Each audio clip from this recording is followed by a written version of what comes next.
Now, looking at all of this, I always like to bring this home and look at how this affects the continent of Africa. And like I mentioned previously, South Africa has put itself in the forefront of this whole issue. And again, these problems, it's not only privy to South Africa. South Africa is not like a cocoon by itself. However, South Africa has made some noise, which we have to give them kudos for, and highlighting the issues of unemployment, immigration, so forth on the continent. Now, while this debate is not unique to South Africa, it's important to note that other African governments face similar challenges. Like I mentioned, most countries on the continent have high unemployment rate. Migration between neighboring countries is a problem, and there is pressure to create jobs for citizens. Various countries, like I mentioned before, including Nigeria, Kenya, Botswana, Ghana, etc., continue to debate the need to balance local employment with regional migration. The real question here, as someone who is an international economic trade professional, is that can African countries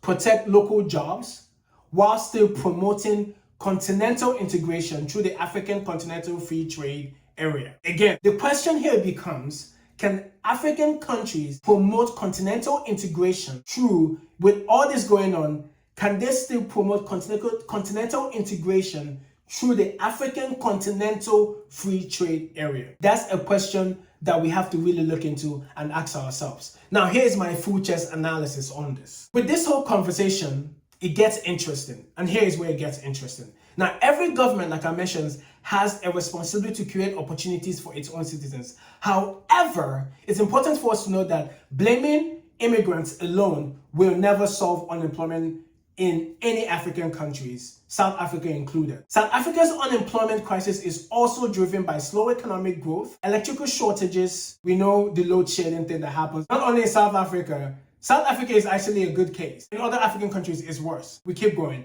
There's a problem of skills mismatch in South Africa, high crime, low investment, and also weak education outcomes. Now, I've heard this a lot, that the education system is very weak in South Africa. So even if every foreign worker disappeared tomorrow from South Africa, millions of South Africans would still be unemployed. This is my take on this. The bigger challenge is for South Africa to create enough new jobs for its locals, for its local citizens. That is where the problem lies. Now, this is my full take on this whole issue, and my analysis on it is that South Africa needs to tackle some of the things that this crisis is driven by. Like I mentioned, economic growth, electrical shortages, skills mismatch, and so forth. That's what needs to be addressed. Now, the local first framework, looking at it in its face, is likely to remain one of South Africa's most controversial employment policies. This is my take on this. It's going to be very controversial.